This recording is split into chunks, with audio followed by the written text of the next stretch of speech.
Well, good afternoon, everyone. My name is Delayne Sigerman. I'm currently City Council for Kerrville, Place 4. And I've been conducting a series of interviews with various businesses here in Kerrville to see how and get their perspective on how they've handled this COVID-19 pandemic. And of course, all of them are different, all the stories are different, and all the challenges are different. And so today, it is my pleasure, I'm here with Melissa Southern, who owns Rails Restaurant, and we're going to get a perspective on how a restaurant handles a COVID-19 pandemic. And before we do, I just want to ask you, Melissa, tell me a little bit about the history of the building and the restaurant itself, how long you've been in business. Sure. And your inspiration. Well, so I'm sure everybody knows this is the old train depot. So the building is from 1910, and we've definitely tried to keep all of the wonderful historic aspects of the building. And we have 3 other buildings, as well that are part of it. We've been here with the restaurant for 16 years now. Wow. Yeah. Time flies. A long time. I knew it was a long time, but yeah. And it's interesting. We always say we've been through so many things, but who would have thought, we were going to go through this. This is a new one. Right? Definitely a new one. It's a new one for everybody. That's right. So when you closed, or when you knew that all the businesses were going to have to close, and the restaurants included, what was the first thing that you thought of, or did your mind automatically go into plan B, we'll do takeout? Tell me a little bit how you handled that. Sure. What's interesting about it is that before we officially had to close, and you might remember restaurants were some of the first businesses that had to close. Right. We already saw a huge decline in business, and people were already concerned, as you know. So we immediately instituted a whole set of rules for hygiene and extra cleaning, and we were already doing wearing gloves, all kinds of different things. And so for about 2 weeks we had this whole process that we had already gone through, and then so when we were shut down, we thought, well, we're going to switch over to doing takeout, and of course, it wasn't the amount of business that we had before by any means, but we were really lucky that we have such great, wonderful, loyal customers. We're glad to be one. Yeah. Well, thank you. Yes, I was most impressed with how you, right off the bat, took charge in the cleaning aspect and just learning about the best ways to do that. And you impressed me quite a bit on how you took on that challenge, and that's what made me want to come. So, well, thank you. And I gained 10 pounds over the takeout. Because who can get takeout with some lovely dessert without it? So, that's right. How long did that last? Because it was May 5th, I think, when the first Friday you could open back up.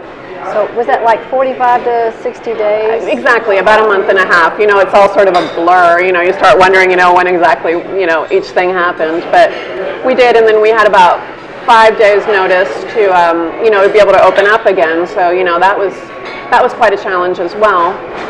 We already had our own set of, a list of items that we wanted to do to open up. But then we were given, as you know, a set of guidelines by the governor, that are 3 full pages of things that we needed to do to, to ensure safety. And so we wanted to be really serious about that, clearly for our customers' safety, but, for my staff's safety and for our own safety as well. So I was here a couple of times just meeting with you on food-related items, and I noticed you had a lot of projects going on. So were you able to fill your time a little bit with resurfacing? Yes. Well, one of the things we wanted to do is make sure that we could keep all of our wonderful staff. A lot of times in the restaurant industry, you have a lot of turnover, but we've been so lucky. We have people who've literally been with us since the year we opened.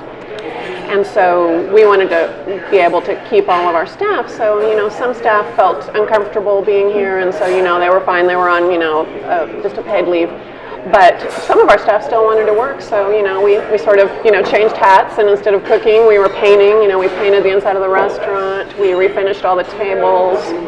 We what else did we do? We scrubbed all the floors. Did a deep cleaning. So all kinds of things. And then we got our measuring tapes out to figure out how we were going to keep 6 feet distance in this interesting historic building. So all kinds of things to do. Right. So in opening, besides the rules and all that you had to get used to, what were some of the other biggest challenges? Maybe getting the people comfortable to come back out? A few things. So, the first day and a half or so, we literally just had maybe 4 or 5 people coming in, and they were, very, skittish about it. But then, they eased into it. We, of course, see, even now, predominantly customers still wanting to sit outdoors, because, the science indicates that that's better. So, we had to make a lot of changes to our patio that maybe we would not have necessarily done before. I think generally in the summer, we just acknowledge that our patio isn't going to be used, but right now it's full constantly. So one of the things we've done is install, misters and fans, and, luckily we have, a nice cover over it. So just sort of changing the way that we might have done things in the past, and focusing more on outdoor dining and making it more comfortable. I noticed the misters, and honestly, I would be happy sitting outside. I know it's hot right now, but the fans and the misters keep the breeze going. Exactly. And I think if your mental state is more comfortable out there, you'll enjoy your lunch, so or dinner, or whatever. Right. Just for the record, did we help in some way? Did the interpretations that we tried to do? Every time there's a new order, it almost happens immediately, right? Or so the time frame that you have 5 o'clock on Friday, right? And so the time frame you have to make all these huge preparations is, very small. But of course, this is a situation that's changing constantly. Right. So immediately there are questions on each executive order. So I know that Daryl has been great. The health inspector has been fantastic about, always getting back to us when we have questions about things.